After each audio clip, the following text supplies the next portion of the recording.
Judge releases grand jury records, which included hundreds of documents and audio recordings from a long-closed sex crimes investigation of the late Jeffrey Epstein. Today, a new state law went into effect allowing for the release of those records after more than a decade. They contain nearly 200 pages, including the testimony of a young girl who says she was encouraged by an older friend to visit Epstein's Palm Beach mansion.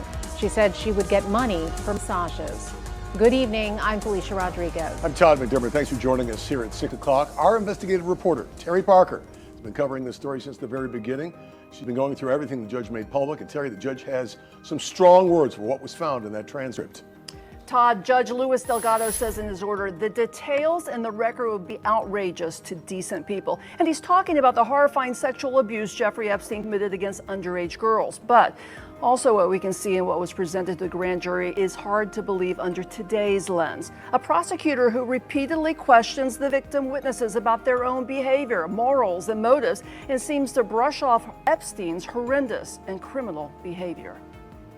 For 16 years, these records were kept secret, shielding the evidence actually presented against Jeffrey Epstein until lawmakers passed the bill authorizing their release. The information will be somewhere between surprising and shocking. The records show prosecutors called only 5 witnesses, 3 investigators and 2 victims, one who was only 14 when she was first enticed to Epstein's mansion.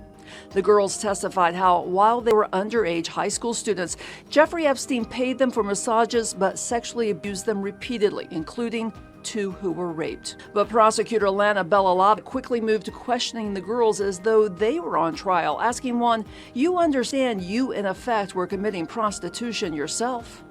Bellalava brought up their MySpace accounts, asking an investigator, and does her website also include pictures of her in skimpy attire, drinking alcohol, and sexually provocative photos? Photos she then produced to the grand jury. Bellalava asked the girls about their piercings, drinking beer, and shoplifting histories, asking one, "You've had problems with drugs, haven't you?"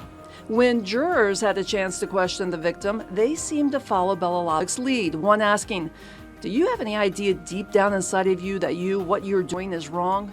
Victim, "Yeah, I did." Bellalava also seemed to make allowances for Epstein, asking one investigator, "So he didn't make her do anything she was uncomfortable with?"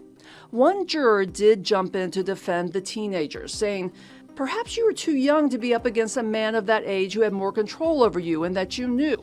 "Yes." "Do you feel it's wrong of him to take advantage of your youth?" "Yes, I do." "And did he take away from your person, your being, your spirit?" "Yes." Why did the prosecutors seem to blame the underage victims? At the time of the Epstein grand jury, the state attorney was Barry Krischer, who brokered the plea deal with Epstein's powerful lawyers. 2 minor charges of solicitation of prostitution and an 18-month work release sentence. Even taking the case to a grand jury was an unusual move Krischer's office had not ever done before in a sex crimes case.